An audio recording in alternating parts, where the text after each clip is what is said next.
So today we are preparing a chicken salad croissant sandwich. Enjoy!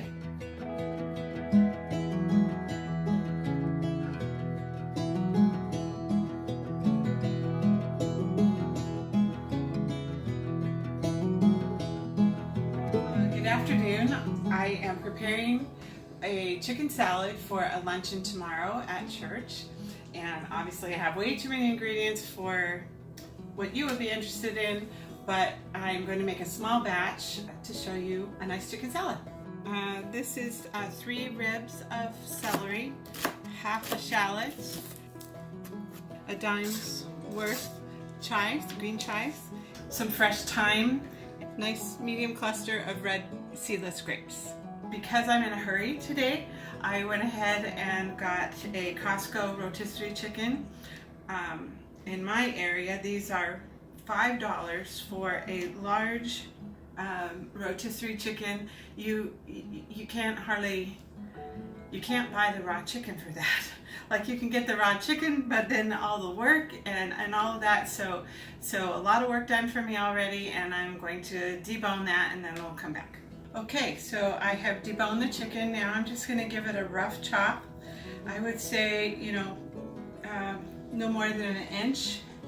And then I'll just add it to, this is just all the things that we had out on the board earlier. So I'll just add that in here. All right, so I'm going to put about a half teaspoon of ground black pepper on here. It looks like a lot on top, but we haven't mixed it in yet.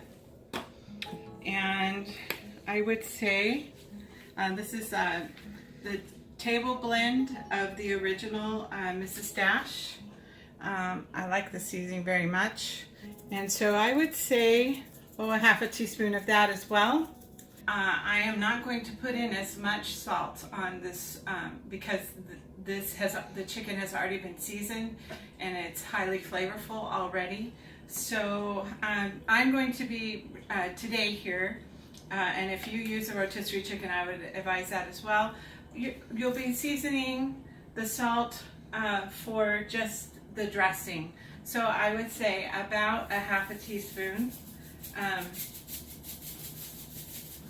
of salt here, and that would be it. Normally you would add a little bit more to any of your unseasoned chicken.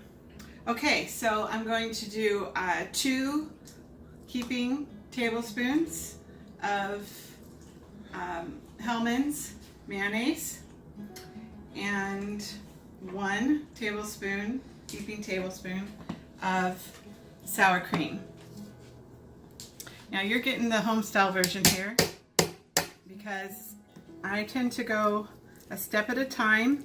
I'm just kind of mixing these together a little bit here on top. Obviously we're going to need a little more, but one of the kind of yucky things about these salads is when people get too much dressing in. So I take it a step at a time. So I'm obviously going to need more, so another 2. I do 2/3 mayonnaise to 1/3 sour cream. You can see here that it's not sloppy wet, but everything is nicely coated. A little bit more salt, and I think it could use some more Mrs. Dash here. So one of the things I'm hoping here at the Cottage Kitchen is for you to learn how to cook just naturally. I know most of you are used to following recipes,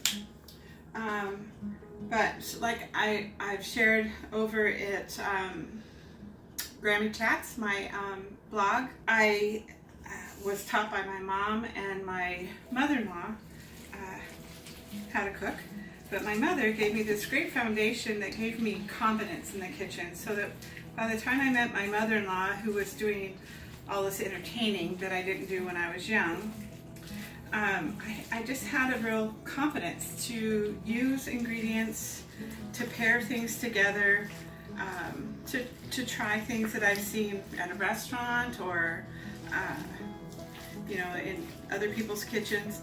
And so I'd really like, you know, as a goal for myself to help you feel confident in the kitchen. I purchased these lovely extra large croissants at Costco. I do not like a wet sandwich, so I don't put anything that's wet like this on the bread until just before serving. So you could, if you, what I plan to do for tomorrow, because the lunch is coming up real close after our church service, I'm going to put the salad portion on the lettuce, and then I can just slip the lettuce onto the bread just before we serve. That way the bread won't be soggy. Okay, so I'm totally famished and I'm excited to try this. All right.